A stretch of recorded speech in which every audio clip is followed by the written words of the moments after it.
जय हिंद दोस्तों, मैं आशीष सर आपका हार्दिक स्वागत करता हूं द करियर पॉइंट के ऑफिशियल यूट्यूब चैनल पे। दोस्तों कैसे हैं आप?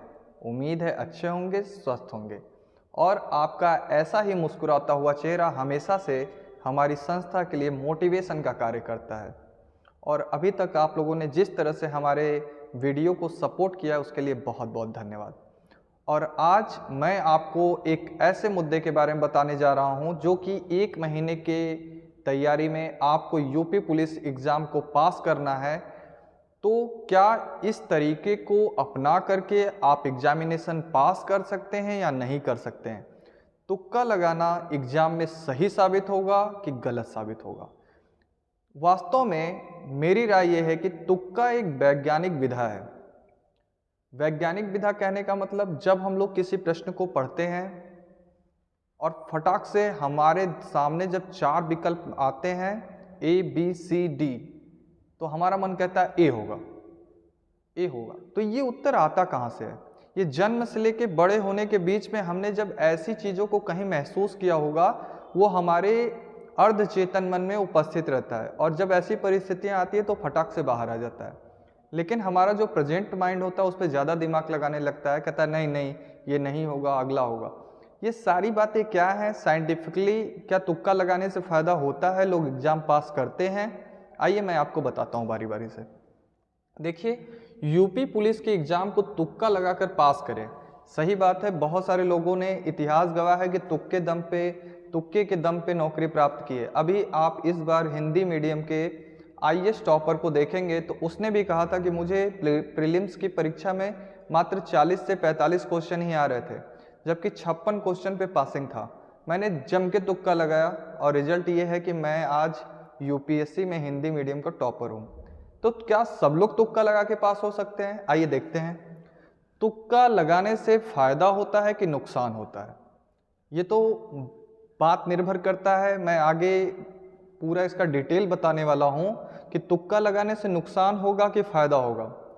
ये पता चलेगा कि नेगेटिव मार्किंग है या नहीं है, और नेगेटिव मार्किंग है तो कितना है और तुक्का मारे तो कितना मारे। सबसे पहले बात आती है कि यूपी पुलिस के एग्जाम में टोटल प्रश्न कितने हैं? 150। समय कितना है? 120 मिनट। और एक प्रश्न को पढ़ने के लिए लगभग हम लोगों को कितना समय दिया जा रहा है? 48 सेकेंड। 48 सेकेंड में एक प्रश्न को पढ़ना भी है, हल भी करना है। आप ईश्वर के अवतार तो है नहीं कि 150 क्वेश्चन को 120 मिनट में सारे प्रश्न को पढ़ भी ले और सारे प्रश्न का उत्तर सही दे दे। मैं आपको दावे के साथ बता सकता हूं कि जो 35 से 40 लाख फॉर्म पड़ेंगे और 60,000 पद को भरना है, इस 35 से 40 लाख में महज 10,000 भी बच्चे ऐसे नहीं होंगे, 10,000 भी बच्चे ऐसे नहीं होंगे जिनको कि 150 प्रश्न में से 70 क्वेश्चन सही सही आ रहे हों। तो मेरी यह राय होगी आप लोगों के लिए कि डिमोटिवेट ना हो, ध्यान से समझे जो अब मैं बताने जा रहा हूं। देखिए, तुक्का लगाने का वैज्ञानिक तरीका क्या है? नेगेटिव मार्किंग होने पर तुक्का कैसे लगाएं तो कौन सा ऑप्शन चुने? आइए मैं आपको धीरे धीरे सारी चीजें बताता हूं। जैसे आपके पेपर में 4 विकल्प होंगे और 20 प्रश्नों पे आपने तुक्का लगाया। यूपी पुलिस का एग्जाम है, 20 प्रश्नों पे आपने तुक्का लगाया। 20 प्रश्नों पे तुक्का लगाने के बाद आपने सारे विकल्प को ए चुना है। तो एक paper setter 4A, 4B, 4C, 4D के हिसाब से पेपर सेट करता है, क्योंकि 4 विकल्प है। तो 0.25% संभावना होती है कि विकल्प ए सही होगा, बी भी उतना ही, सी भी उतना ही, डी भी उतना ही। अगर आपने सभी को मारा है क्या? ए, बी बी, सी सी, डी डी, मतलब कि 5 का ए, 5 का बी, 5 का सी और 5 का डी। तो अगर आपको नंबर मिलते हैं, 5 सही होते हैं और 15 गलत हो जाते हैं, क्योंकि संभावना 5 सही होने की है और 15 गलत होने की है। क्योंकि अगर आपने सारे ए मार दिए हैं तो 5 सही होगा और 15 गलत हो जाएगा, क्योंकि 0.25% की संभावना है कि आप सही करेंगे। तो इसमें 2 से अगर गुणा करते हैं पुलिस एग्जामिनेशन, तो आपको मिला कितना? 5 दूना 10। और अगर 15 क्वेश्चन गलत हो गए तो एक प्रश्न के लिए 0.5 की जो निगेटिव मार्किंग है, इससे आपका आएगा 7.5 नंबर। 7.5 नंबर, 7.5 नंबर आपको माइनस करना पड़ जाएगा। जैसे कि 15 गुणे 0.5 करेंगे तो आएगा 7.5। तो हाँ, 10 में से 7.5 घटाएंगे तो कितना आएगा उत्तर? 2.5। तो देखिए आपने 5 सही किए, 15 गलत किए, तो आपको फायदा कितने का हुआ? 2.5 का। जब आपको एक भी विकल्प नहीं आ रहा था तब की बात है ये, जब आपको कोई ऑप्शन नहीं आ रहा था तब। लेकिन जब आपको एक विकल्प पता हो कि मुझे ये पता है कि ये वाला नहीं होगा, उत्तर इन तीनों में है, और आपने 21 प्रश्न किए, लगातार 21 प्रश्न के उत्तर ए मार दिए या बी मार दिए या सी मार दिए, तो होगा क्या कि 7 सही हो जाएगा। 7 7 7 मारा है तो 7 सही होगा और 14 गलत हो जाएगा। 7 सही होगा तो 14 सही हो जाएगा, 14 नंबर मिलेगा आपको। एक प्रश्न 2 नंबर का है तो 7 दूना के 14 अंक मिल जाएंगे, और 14 गलत हो जाएगा तो 7 घट जाएगा, 14 पचे 70। मतलब 14 में से 7 गया तो आपको फायदा कितने का हो रहा है? 7 का।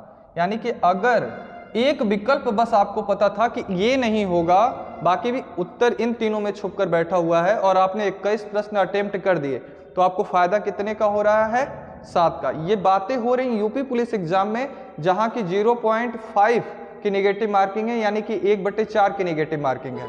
और तब देखिए कि जब आपको पता है 50-50 का मामला है, या तो ए होगा या तो बी होगा। 40 प्रश्न है आपके पास, 40 में आपके पास मामला है 50-50 का।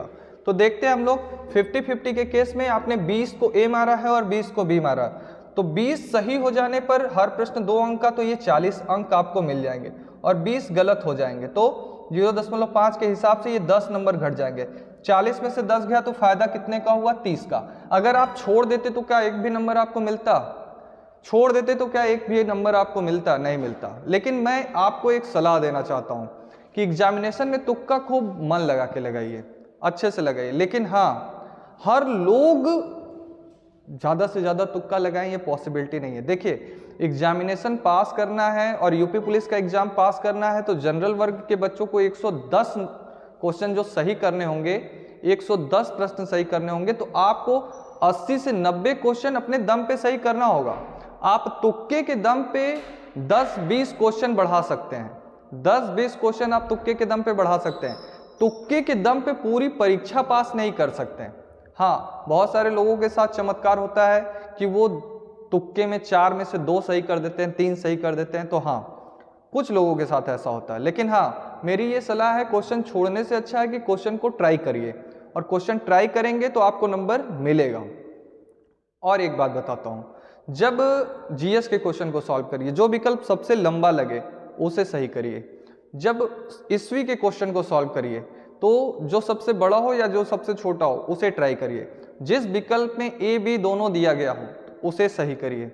और जब मैथ के क्वेश्चन सॉल्व करिए, मैथ और रीजनिंग के क्वेश्चन को सॉल्व करते समय इस बात का ध्यान रखिए कि आप जितने क्वेश्चन रीजनिंग के किए हैं, आप ध्यान दीजिएगा कि इसमें बी ज़्यादा सही हो रहा है कि सी ज़्यादा सही हो रहा है, और जो ज़्यादा सही हो रहा है एक लाइन से पूरा उसी को रंगिएगा, इधर उधर मत भागिएगा, चित्र मत बनाइएगा डायगोनल, आप उसी को सही करिएगा। मैक्सिमम रीजनिंग में या तो बी को पकड़ के चलता है या तो सी को पकड़ के चलता है। आप अपने आंसर की से उसको ट्राई करके देख लीजिएगा। यही काम आपको मैथ में भी करना है, अगर आप बात को समझ रहे होंगे। अच्छा, एक बात सोचिए, आप पेपर में गए, आपको कोचिंग ने जो पढ़ाया था वो आपका नहीं फंसा, तो क्या आप सारा पेपर छोड़ के आएंगे कि एक चांस लेंगे? आप हेड टेल करेंगे या फिर जो भी करेंगे, आप अपने दिमाग का प्रयोग करेंगे, कुछ क्वेश्चन हल करेंगे, वहाँ एक संभावना छुप के बैठी होगी, जिससे कि आपके मन में 1% ये संभावना होगी कि मैंने क्वेश्चन को अटेम्प्ट किया है, मेरा हो सकता है। मैं ये नहीं कह सकता कि तुक्के के दम पे आप टॉपर बन जाएंगे, तुक्के के दम पे ही आप एग्जामिनेशन पास कर लेंगे। हाँ, लेकिन ये जरूर हो सकता है कि तुक्के के दम पे आप अपना 10-20 नंबर बढ़ा जरूर सकते हैं। तो तुक्का हमेशा से फायदेमंद होता है, तुक्के के नुकसान ज़्यादा नहीं होते हैं। तुक्का हमेशा से अपनी क्षमता के हिसाब से लगाना चाहिए। अगर आप तुक्का लगाने में माहिर हैं तो ज़्यादा से ज़्यादा तुक्का अटेम्प्ट करें। आप पहली बार लगा रहे हैं तो आप 2-4 मॉक दे करके उस पर तुक्का लगा करके चेक कर लीजिए। मेरे द्वारा बताई गई स्ट्रेटेजी अगर काम कर रही है तो उसे फॉलो करिए और उसी पे आगे चलिए, क्योंकि 1 महीने के समय में पूरा सिलेबस तो आप पढ़ नहीं पाएंगे। तो एक सटीक रणनीति के माध्यम से अगर आप तुक्का लगाएंगे तो परीक्षा जरूर पास कर लेंगे। धन्यवाद।